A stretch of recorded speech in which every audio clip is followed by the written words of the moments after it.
पाकिस्तान में इंडिया की चर्चा हो रही है तो भारत में पाकिस्तान जैसे कानून की मांग की जा रही है। मुस्लिम पर्सनल लॉ बोर्ड ने मांग की है कि सरकार ईश निंदा रोकने के लिए कानून ले आए। मुस्लिम पर्सनल लॉ बोर्ड ने यह मांग भी की है कि देश में कॉमन सिविल कोड थोपने की कोशिश ना की जाए, ये मुसलमानों को नहीं मंजूर होगा।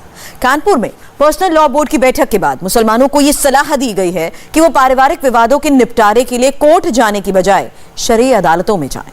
ऐसा लगता है कि चुनाव करीब देखकर पर्सनल लॉ बोर्ड ने मुसलमानों को डराना शुरू कर दिया है।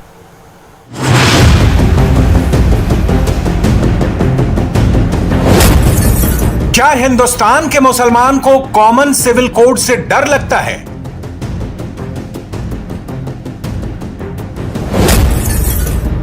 क्या हिंदुस्तान का मुसलमान पाकिस्तान जैसा ईश निंदा कानून चाहता है?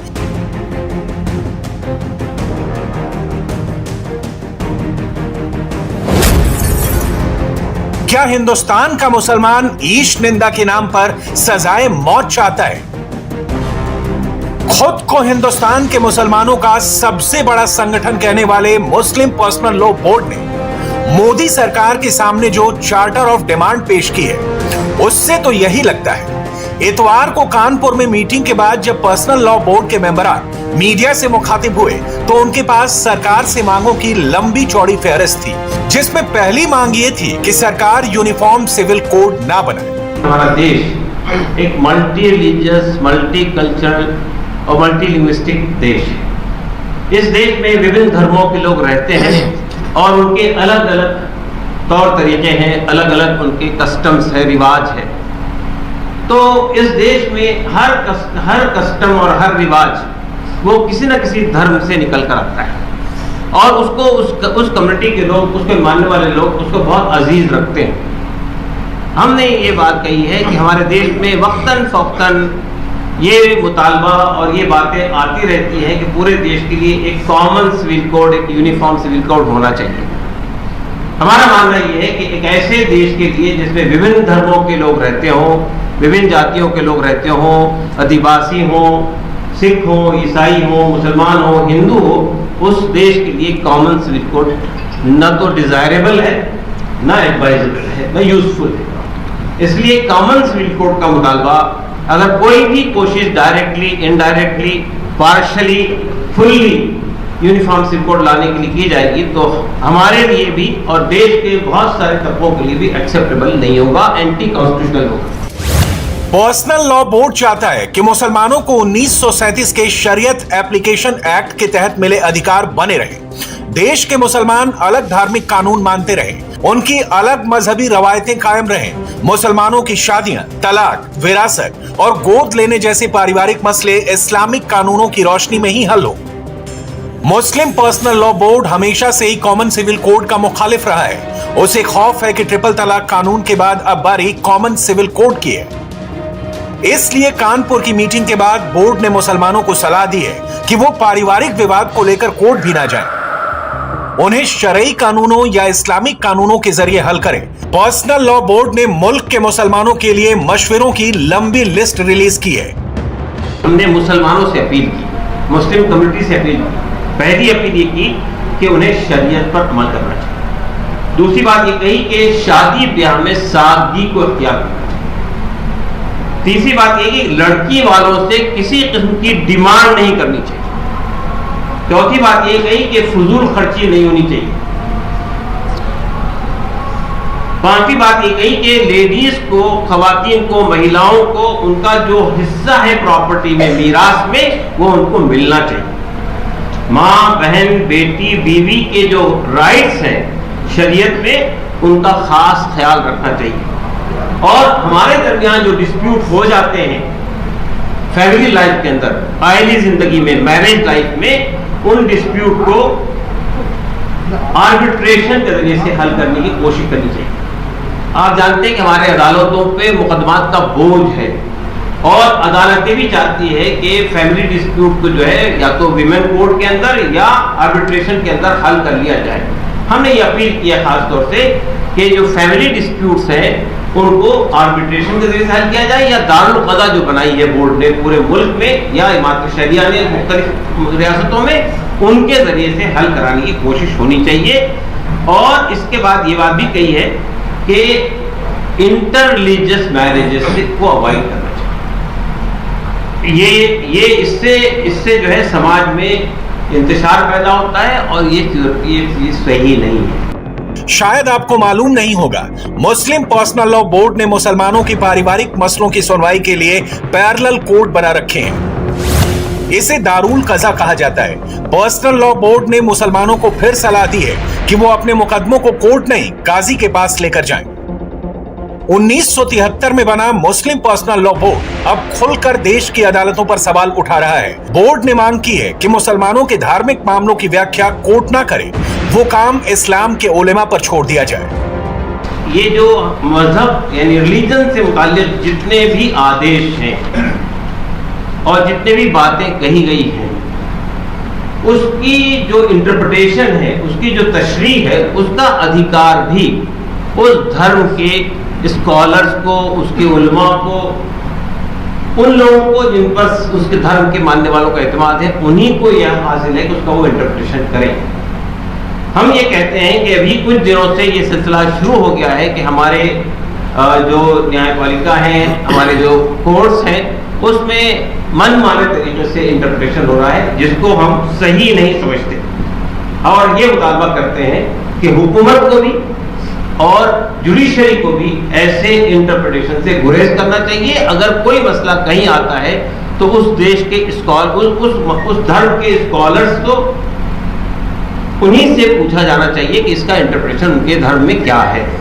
आजादी के बाद से ही मुसलमानों के रहनुमा अपने समुदाय को सबके लिए समान कानून के दायरे में लाने का विरोध करते रहे हैं। 1973 में बना पर्सनल लॉ बोर्ड मुस्लिम लॉ में रिफॉर्म का लगातार विरोध करता रहा है। फिर चाहे इंस्टेंट ट्रिपल तलाक का मसला हो, गुजारा भत्ता देना हो या कॉमन सिविल कोड। अपनी इस लिस्ट में अब पर्सनल लॉ बोर्ड ने एक नई मांग भी जोड़ दी है, ब्लास्फेमी लॉ, यानी अगर किसी भी धर्म के आदरणीय लोगों के खिलाफ कुछ अपमानजनक कहा जाए तो ऐसा करने वालों को सजा देने के लिए नया कानून बने। हम देख रहे हैं कि पिछले कई दिनों से हमारे देश में बदकिस्मती से इस्लाम के जो पैगंबर है, जो आखिरी पैगंबर है हजरत मोहम्मद सल्लल्लाहु अलैहि वसल्लम, उनकी शान में गुस्ताखियां हो रही हैं। बहुत ही अशब्द उनके बारे में कहे जा रहे हैं, अपशब्द उनके बारे में कहे जा रहे हैं। हमारे देश की जो गवर्नमेंट है, हमारी जो सरकार है, वो इस पर कुछ कार्रवाई नहीं कर रही है। तो ऐसे लोगों को जो इस तरह के अपशब्द कहें और रिलीजियस पर्सनलिटी, सिर्फ मुसलमानों की रिलीजियस पर्सनलिटी नहीं, किसी भी रिलीजन की जो मुकद्दस पर्सनलिटीज है, उनके खिलाफ कोई भी बात कही जाए तो उनके खिलाफ कार्रवाई होनी चाहिए, नंबर 1। और हमारे देश में ऐसा कानून बनाया जाना चाहिए ब्लास्फेमी से मुताल्लिक कि किसी भी पर्सनलिटी, रिलीजियस पर्सनलिटी के खिलाफ कोई भी बात कही जाएगी तो उसके खिलाफ कार्रवाई होनी चाहिए। सरकार के सामने पर्सनल लॉ बोर्ड की डिमांड रखने वाले कासिम रसूल इलियास जेएनयू के छात्र नेता उमर खालिद के पिता हैं। वो हिंदुस्तान में जिस ब्लास्फेमी लॉ की मांग कर रहे हैं, वो बेहद खतरनाक मांग है। हम ऐसे कानून का हश्र पाकिस्तान में देख चुके हैं। पाकिस्तान में ईश निंदा के कानून के नाम पर हजारों बेगुनाह जेल में बंद हैं। कई लोगों को मौत की सजा तक सुनाई गई है। ईश निंदा या ब्लास्फेमी के इल्जाम लगाकर बहुत से लोगों को मार दिया गया है। मगर इनसे कोई सबक न लेकर अब मुस्लिम पर्सनल लॉ बोर्ड भारत में भी ब्लास्फेमी का कानून बनाने की मांग कर रहा है। उन्हें लगता है कि न्यू इंडिया में ऐसे रिग्रेसिव कानूनों की जरूरत है जिनका मजहबी इंटरप्रिटेशन हो सके, जबकि खुद पाकिस्तान में ब्लास्फेमी लॉ रिपील करने या वापस लेने की मांग हो रही है। ईश निंदा असल में किसी धर्म के लिए पूज्य लोगों के बारे में अपशब्द कहना है। खास तौर से इस्लाम में अल्लाह और उनके पैगंबरों के बारे में बुरा भला कहना ईश निंदा कहा जाता है। इस्लाम में आखिरी पैगंबर मोहम्मद साहब के बारे में गलत कहने को सबसे बड़ी ईश निंदा माना जाता है। बीजेपी को लगता है कि चूंकि यूपी में असेंबली का इलेक्शन होने वाला है, इसलिए पर्सनल लॉ बोर्ड ऐसे मसले उठा रहा है और यूपी में एक राजनीतिक पोलराइजेशन करना चाहता है। उत्तर प्रदेश में चुनाव है तो इन लोगों को सांप्रदायिक बयान देने हैं, और ये जो है अल्लाह का इस्लाम थोड़ी ना है, ये मुल्ला का इस्लाम है। और मैं एक बात स्पष्ट कर दूं, ये वो all India Muslim personal law board है। जब ट्रिपल तलाक शायरा बानो केस चल रहा था तो इन्होंने क्या तर्क दिया था कोर्ट को, आपको पता है? इन्होंने कहा था जो मुस्लिम बहनें हैं, हमारी माताएं हैं, उनकी जो बुद्धिमत्ता होती है वो मर्दों से कम होती है, इसलिए वो लोग फैसला लेने में सक्षम ही नहीं है कि वो तलाक दे सके या नहीं। और दूसरी बात ये कही थी कि अगर ट्रिपल तलाक को खत्म कर दिया जाएगा तो जो मर्द हैं मुसलमान वो अपनी महिलाओं बीवियों को मार देंगे, इसलिए मत खत्म करो। ये बात कुछ हद तक ठीक भी लगती है अगर हम असदुद्दीन ओवैसी को सुने। ओवैसी पर्सनल लॉ बोर्ड के मेंबर हैं। इन दिनों यूपी में काफी वक्त बिता रहे हैं। वो अपनी तकरीरों में पर्सनल लॉ और ट्रिपल तलाक ही नहीं, CAA जैसे मुद्दे भी खूब उठा रहे हैं। क्या आपको मंजूर है? क्या आपको मंजूर है कि CAA का कानून वापस लिया जाए? अरे अगर है मंजूर तो कहो मंजूर, ताकि मालूम हो जाए मोदी जी को, वरना बोलेंगे मैं ही तपस्या किया था। CAA का कानून वापस लेना चाहिए। क्यों लेना चाहिए? क्योंकि वो संविधान के खिलाफ है। अगर NPR और NRC का कानून बनाएंगे तो हम दोबारा रोड पे निकलेंगे, यहीं पर भी शाहीन बाग बनेगा इंशाअल्लाह ताला। याद रखना, हम खुद आएंगे यहां पर। पर्सनल लॉ बोर्ड की मीटिंग और ओवैसी की तकरीरें साफ कर रही हैं कि मुस्लिम रहनुमा ऐसी बातें करके कुछ खास मकसद साधना चाहते हैं। ब्लास्फेमी लॉ की मांग करके बोर्ड मुसलमानों के बीच अपनी पकड़ मजबूत करना चाहता है। CAA वापस लेने की मांग करके ओवैसी मुसलमानों के बीच अपनी पॉपुलैरिटी बढ़ाना चाहते हैं। कॉमन सिविल कोड का विरोध करके पर्सनल लॉ बोर्ड अपनी अहमियत बनाए रखना चाहता है।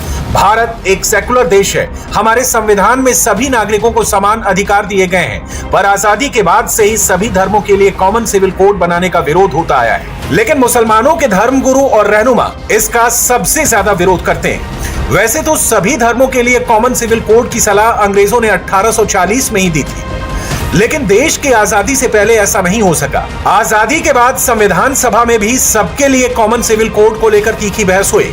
आखिरकार विरोध के चलते कॉमन सिविल कोड का मुद्दा संविधान की धारा 44 में डाल दिया गया, जहां इसका दर्जा एक सलाह तक सीमित है।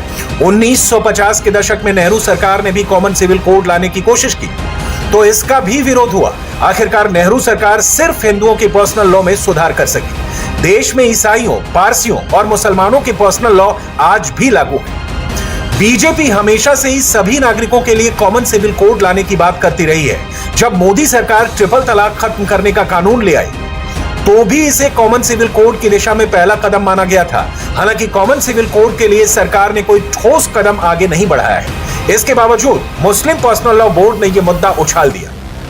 असल में कॉमन सिविल कोड के खिलाफ पर्सनल लॉ बोर्ड की पेशबंदी इसलिए है क्योंकि हाल के दिनों में देश भर में ये कोड लागू करने की सलाह अदालतें लगातार दे रही हैं। सुप्रीम कोर्ट और कई हाई कोर्टों ने सिविल मामलों की सुनवाई के दौरान ये पाया है कि देश को कॉमन सिविल कोड की सख्त जरूरत है। सुप्रीम कोर्ट कई बार यूनिफॉर्म सिविल कोड लाने की सलाह दे चुका है। जुलाई में दिल्ली हाई कोर्ट ने यूनिफॉर्म सिविल कोड लाने का मशवरा दिया।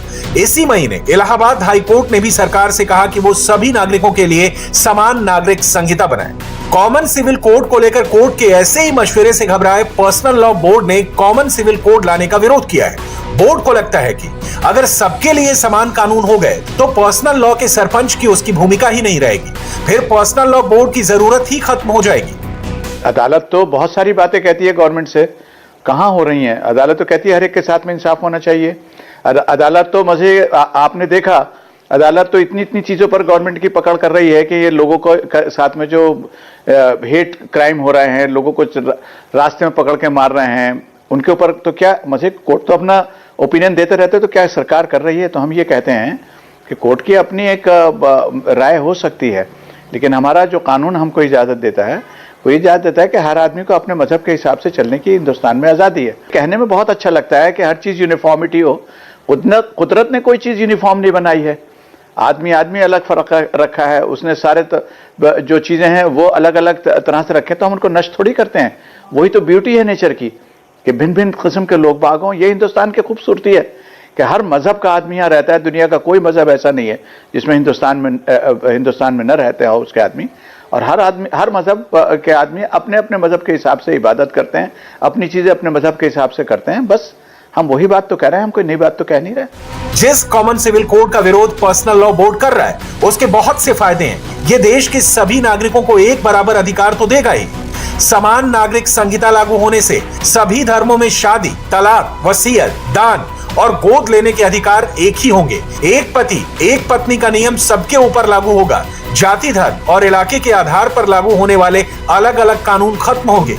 एक कानून होने से पुरानी रूढ़िवादी, जातिवादी, सांप्रदायिक और क्षेत्रीय सोच से निजात मिलेगी। हमारा संविधान यूनिफॉर्म सिविल कोड की बात करता है। सर्वोच्च न्यायालय और कई उच्च न्यायालय हैं देश के, दिल्ली है, इलाहाबाद है, जिसने ये कहा है कि ये लागू होना चाहिए। जब संविधान निर्माता चर्चा कर रहे थे, और B.R. अम्बेडकर साहब को पढ़िएगा, उन्होंने कहा कि एक देश है तो यूनिफॉर्म सिविल कोड होना चाहिए, और उन्हीं डॉक्टर अम्बेडकर ने ये स्पेशल प्रोविजन ट्राइबल लोगों के लिए बनाए।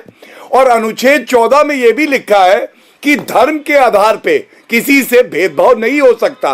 तो जैसे ही आप बात करते हैं पावन कुरान की और कहते हैं कि 4 बीवियां रखना सही है, तो वो अनुच्छेद 14 और 21 का उल्लंघन है, और ये सर्वोच्च न्यायालय कहता है, इसको मानिए। पर्सनल लॉ बोर्ड को यह सुधार कबूल नहीं है। मुस्लिम समुदाय से जुड़े मामलों में पर्सनल लॉ बोर्ड एक प्रेशर ग्रुप का काम करता रहा है। खुद को मुसलमानों के धार्मिक मामलों में सबसे बड़ी आवाज के तौर पर पेश करता रहा है। 1985 में शाहबानो केस में सुप्रीम कोर्ट के फैसले का बोर्ड ने कड़ा विरोध किया था।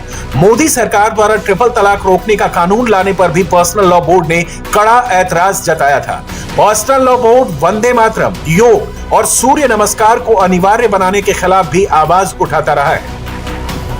अगर मुस्लिम पर्सनल लॉ बोर्ड ने वाकई चुनाव को ध्यान में रखकर ब्लास्फेमी कानून की मांग और कॉमन सिविल कोड का विरोध किया है, तो आने वाले समय में मुस्लिम समुदाय की यह डिमांड और तेज होनी तय है।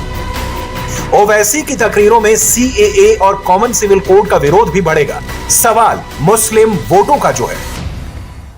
इंडिया टीवी हर वक्त हर जगह डाउनलोड करने के लिए सर्च करें India TV news Google play store या ऐप स्टोर पर।